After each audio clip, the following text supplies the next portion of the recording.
Hello, I'm Helen Pokorny. I'm the academic lead for apprenticeships and professional programs in the Education and Business Development Unit at the University of Hertfordshire. And I'm talking today about my approach to the recognition of prior learning and some of the thinking I've been doing around recognition of prior learning, or RPL, as a process of either learning transfer or learning translation. And it's based both on decades of work I've done in this field. I've been working around the recognition of prior learning since the early 1990s, sometimes centrally, sometimes peripherally to my role, and also on some research work I've done with my own RPL students as participants in my own research. And as I go through the presentation, I'll use recognition of prior learning, RPL, and the assessment or accreditation of prior experiential learning, APEL, kind of intermittently, because RPL and APEL are both terms that are widely used across the UK. But in using them, I'm always talking about the accreditation of learning derived from experience rather than study. So whether it's RPL or APEL, I'm talking always about giving credit to students for learning that they have derived outside of the university, outside of formal study, and in my case, through their work experience.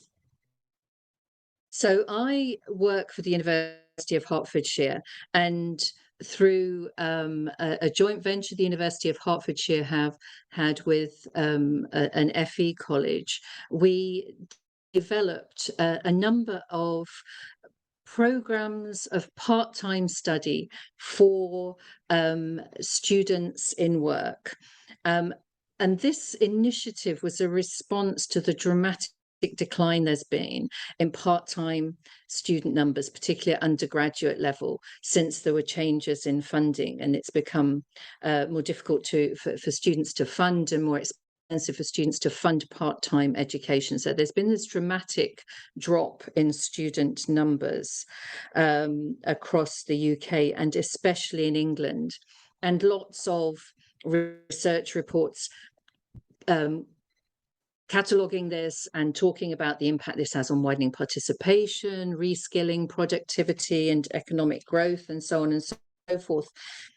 And initiatives and approaches that that are looking at this issue, but for me, they're often couched in terms of a focus on ladders of qualifications frameworks, requiring more qualifications, different qualifications, ladders of qualifications, or perhaps formal access courses, which perhaps can be funded now with changes in funding. But it's for me, there's a gap there, really, in terms of thinking about routes for people into and through higher education who are clearly skilled and knowledgeable in their work contexts, and particularly those people for whom it is appropriate to offer accelerated routes, not just thinking about access into,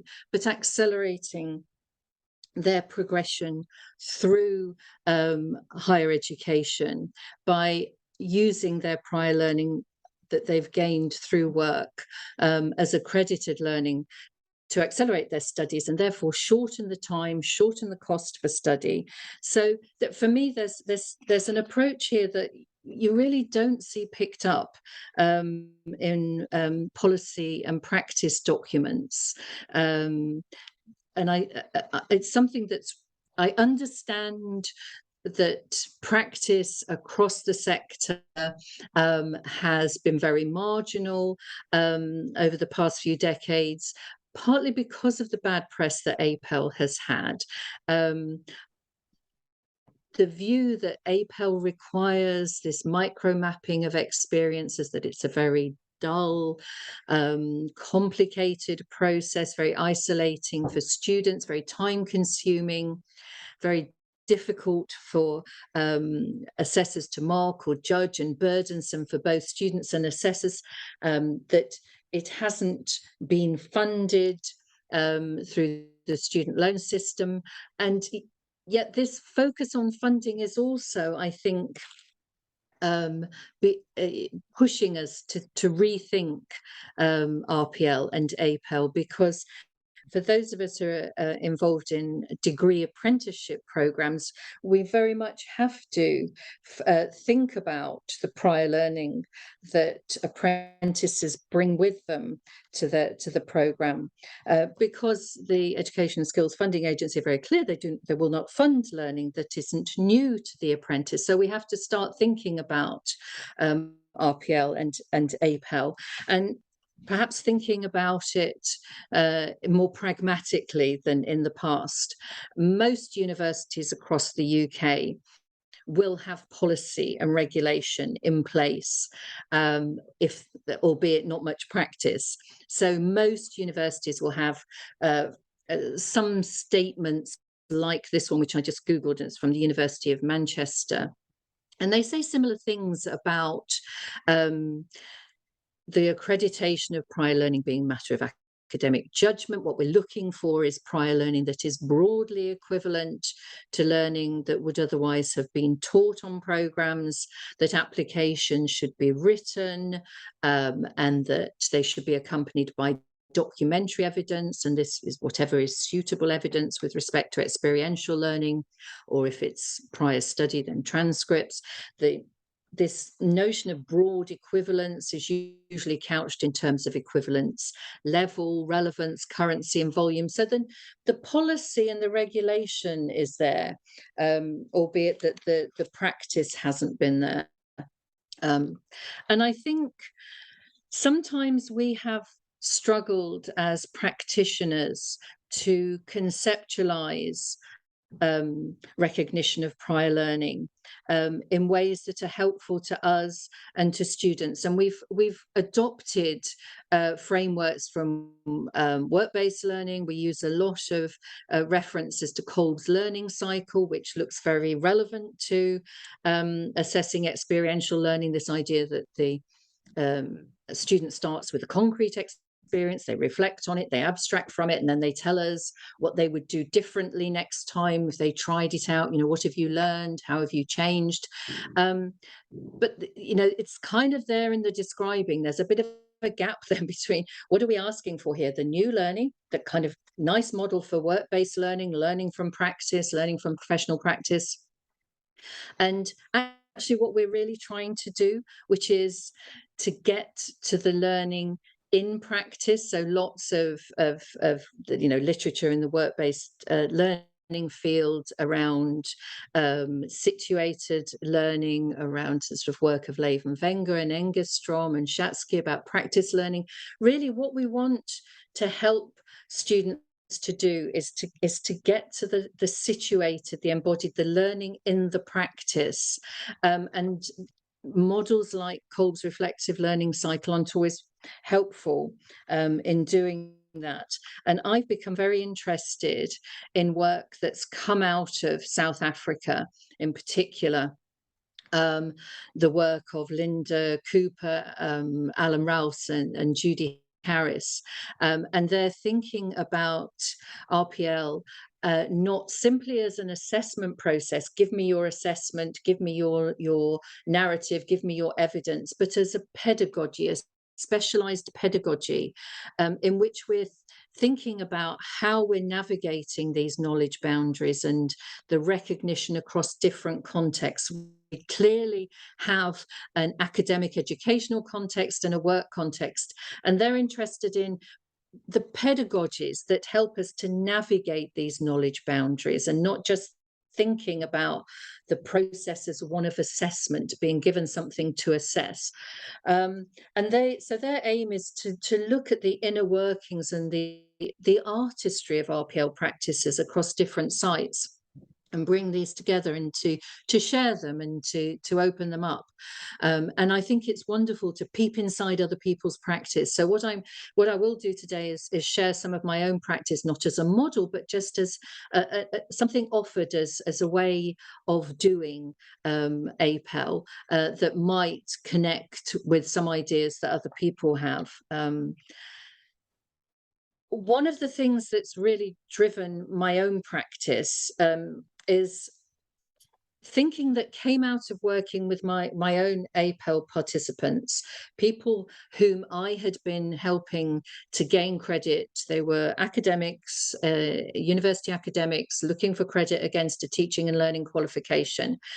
And they had me, they had my guidance, they all had the same half-day workshop, booklets, handbook, feedback opportunity.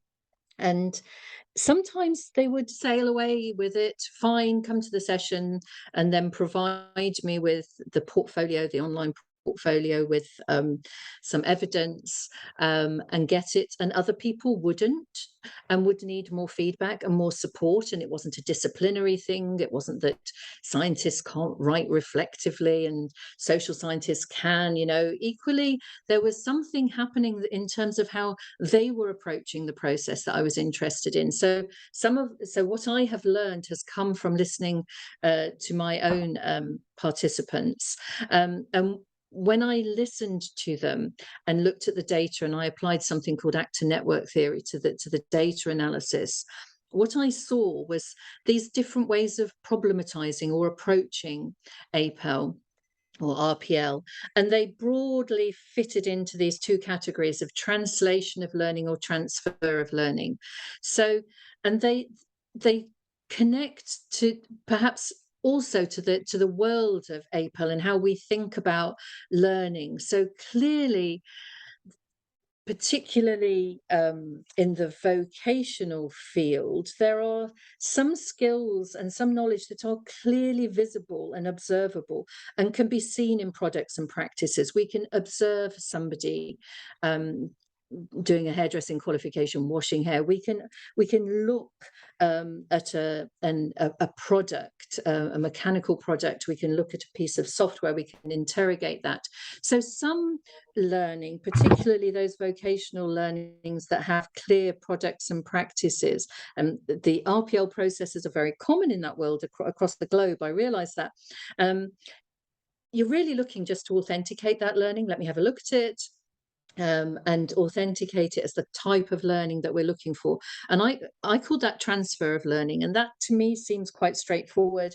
And it's there in guidance from IFATE and the ESFA, the Education and Skills Funding Council. We can see that. And our job really is just to authenticate or verify that somehow. But other skills and knowledge, especially in the professions, are more tacit, more implied, less visible, and less amenable to observation and demonstration through evidence and artifacts. And for those, we need a translation process or translation tool. And that's what some of my participants were doing. They were seeing this as a translation process, and they needed a way to do that. And they did that through what I called either articulation or demonstration approaches. So what I did was try and put this down in a fairly simple model. So what we're doing here is, in this recognition of prior learning as either translation or transfer, is think about what we're doing is we're communicating learning outcomes across contexts. We have learning outcomes that arise through practice and through the educational context.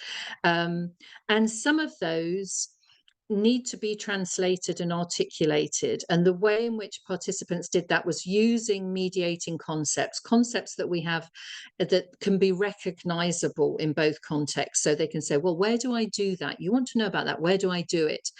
Or translation and demonstration of learning through mediating questions. Okay, you want to know what I do. Let me think about, why do I do this way? Why do I do it? How does it work? How do I know that it works? And for some people, it was a process of transfer and authentication of learning through products and practice. Okay, you want to know, what do I do? Here's one, I've done it. So the the process wasn't always about evidencing, always about thinking. All participants found it useful to think about artifacts in relation to the RPL process, but sometimes those artifacts were there to illustrate how I do something, or to support a case for doing something, as well as perhaps for verifying that I do something. So let me try and pick out just a few short quotes from the data to try and explain further what I mean by this.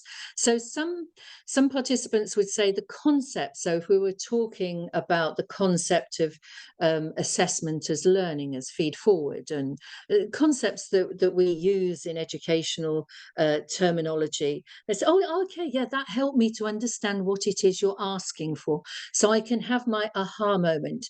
Curriculum alignment. Yeah, I do that and I do that. So they say it's kind of back to front, isn't it? So it's not learn about it, then apply it. I've done it. But you want to know what it is, and I need the name for that, so I know what it is you're looking for. So I actually think there's a bit of a sense of achievement because I'm really doing all that, and I wasn't aware that that's what I was doing necessarily. And I think as APOL practitioners, we all know that sort of, you hear that sort of, oh, that's what you want. Oh, it makes me feel good because now I know, you're calling it this and I'm doing it. It makes me feel good. I wasn't aware that was what I was doing necessarily.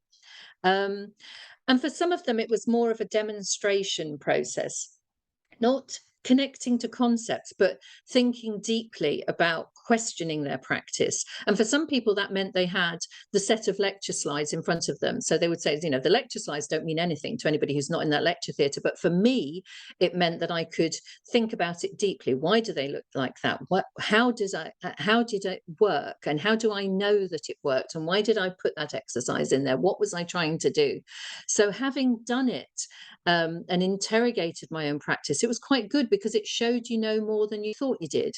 I can do this, I do it all the time, and I can explain it. I can explain my professional rationale for doing it, which we don't think about all the time in our doing. And then in my participants, there were a group of people who found the process very limiting. And these were people who felt it really inhibited their sense of agency and their professional identity. And these were problematizing the process as learning, transfer, and authentication through evidence. And for the kind of learning we have as academics and as professional teachers and academics, it wasn't working. People were feeling they had to choose evidence for things that they had to hand, things that they could provide physical evidence of, not things they were passionate about, not things that reflected them as a professional. So they found that approach very limiting. So what I have learned through this process is that there are implications for how we think about the recognition of prior learning as translation or transfer of learning. And so some of these things I pulled together from the data into a typology. So thinking about articulating and demonstrating approaches. So the aim there for the participants is about either sharing a professional language or sharing their professional practice, generating a conceptual narrative or an explanatory narrative. For them, the process was either one of conceptual sense making or interrogating their practice driven by concepts or questions. And what they were doing is aligning their professional learning or communicating their professional learning against the learning in the educational context by articulating and demonstrating practice learning. And so that the role the artifacts were playing there, or what we might have called evidence, is either illustrating the relationship between theory and practice, or acting as a trigger for writing about practice, perhaps, or thinking about a particular module as a practice, module as a practice, and that being a trigger for writing about it in terms of curriculum practice. So it had positive impacts on their identity formation and projection. It perhaps meant learning a new language or analysing their professional practice in ways they hadn't had time or motivation to do previously, and perhaps felt like joining a new community or or peer-to-peer dialogue, discussing how we do things. And so the subjectivities of the experience were affirmative and confirmative in this context, which we're talking about professional practice, those people who were seeing the process as one of transfer of learning and authentication, where this wasn't appropriate to the nature of the learning, felt very much it was about gathering evidence, linking the evidence to the learning outcomes, pulling together inventories. It was evidence driven, credentializing, verification, proof, constraining identities. Very much about compliance and assessment of professional competence and surveillance. So they felt constrained by the process, and didn't experience it as a positive process. So it really made me think about how important it is for me to be clear about what we're doing, and for participants to understand what is an appropriate approach in the context of the learning that they have, and to start sharing some of these ideas as a pedagogy. And because, as I've said, they all had the same workshop, and they all had the same access to information and myself, but we're going away and conceptualizing this differently. So an example in practice. So at the University of Hertfordshire, we have a chartered manager degree apprenticeship that builds on prior learning. So it's an accelerated route, and we're recruiting not just individuals to programs. One of the things APEL has done in the past has been very individualized, and it is very difficult to introduce an individualized process into mass higher education. And we know there are enormous benefits from students having peers and cohorts and all the sort of social learning that goes on with that. So we recruit cohorts of experienced learners to the program. It includes, therefore, an APEL pathway, you might call it a short course, that supports learner progression onto the taught curriculum or taught training program in the case of the CMDA, the part of the training program that's delivered by the university, with 50% of their credit gained by the APEL process. So there is a technical part to this process. So there are things that students do, that apprentices do, and we have other programs that are not degree apprenticeships that we use the same sort of model for. So there is a process of gathering qualifications, CV, job descriptions, the kind of sort of self-assessment documents that support initial needs assessments for degree apprenticeships, and conversations about appropriate programs. And then we have what we call a professional dialogue interview. And we're going back to those principles of equivalence around volume and level and relevance and currency. So we have an interview dialogue with specific questions mapped to seat level descriptors. In the case of degree apprenticeships, the standard, and against the program learning outcomes that we have validated for the degree element of either a degree apprenticeship or the degree program itself, if there's no apprenticeship attached to it. And we have a written career profile task, again, mapped in the same way, followed by 3 workshops, or 4 workshops, depends on which degree we're looking at and which process and how much credit students are given. But for the Chartered Manager degree apprenticeship, there are 3 written tasks that are linked to workshops. Again, these are mapped against the standard and very much question-based, looking for very specific relevant areas of experience. And then there's the online portfolio submission and Viva where appropriate. So all of this connects to those policy frameworks at the University of Hertfordshire, our flexible credit framework and the regulations. So they're within that sort of technical, rational process of regulation and policy. And then we have workshops, and this is where we really are focusing on these articulating and demonstrating approaches. So thinking about our pedagogy and designing interactive, engaging APEL processes, designed always with keeping the endpoint in sight. So these are not just any questions, but we're talking about topics, and we're sharing topics and ideas around things that are relevant to the APEL. So for the CMDA program, it might be around stakeholder management, team building, team leadership, ethics, governance, those values, organizational values, leadership, and those kind of concepts. And one of the things that participants will say is that they've never had business conversations like these, talking to one another about how things happen in their own context or other contexts. So all we're doing is putting things out there, concepts out there, and just generating a lot of questions about how things happen. And we've been running the first program we had that with this sort of approach is called the BA Honours Leadership and Professional Development Program, and the APEL or the RPL process for that. We've had 150 students through that, and we have very high pass rates. Now, there's a lot of interesting data in America in particular, where there's much more of this process embedded into particularly community colleges, to show that the persistence or the retention rates are higher for RPL students, achievement levels are higher, and that's what we're finding. So students very rarely withdraw from the process, and it's usually other reasons why there always has been personal reasons why they've withdrawn. And very few fail, and failure has been very small numbers of people just failing to submit.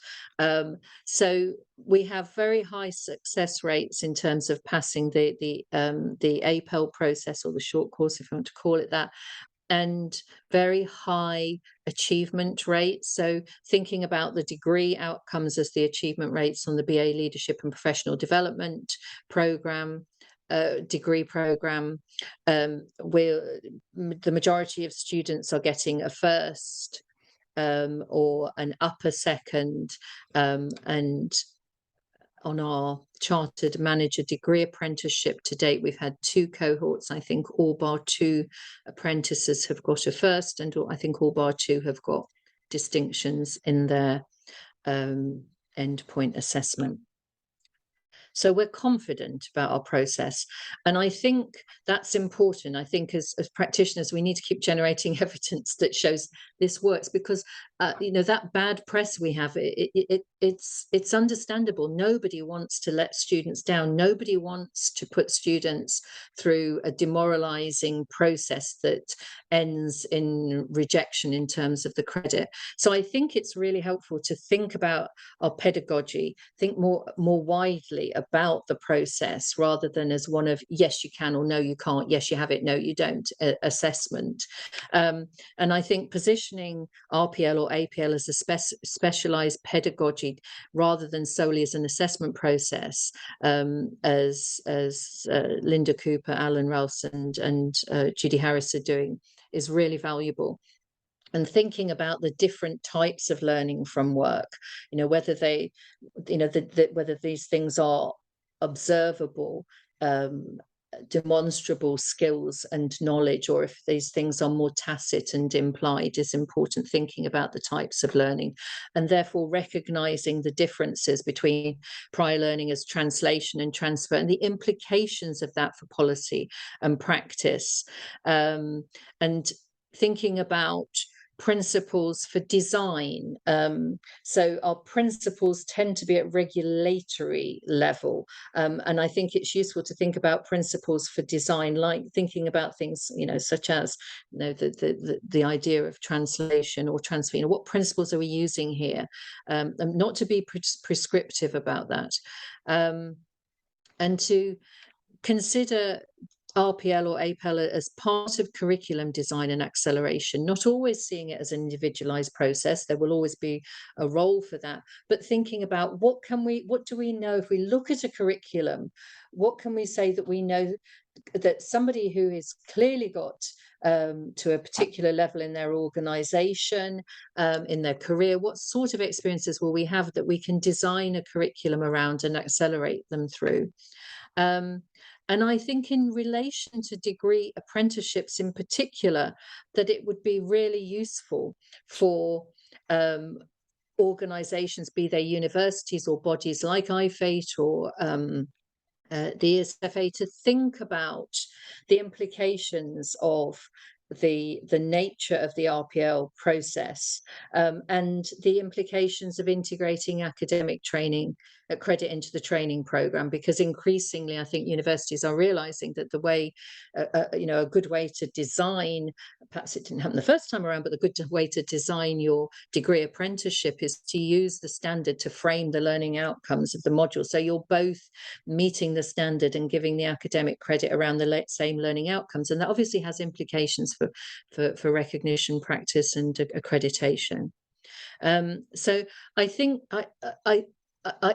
this work has been, some of the things that I have learned, and they clearly draw on a whole range of people who have gone before us, who've been writing about APEL and RPL, both in the UK and globally, going back to Christine Butterworth's developmental and credit-based approaches, and thinking about what's happening in other countries across the world. So I think it's really important also to recognise that this might be a new resurgence, and RPL, APEL does wax and wane with policy, but there is a real body of work here that we can all draw upon when designing our own specialised pedagogies.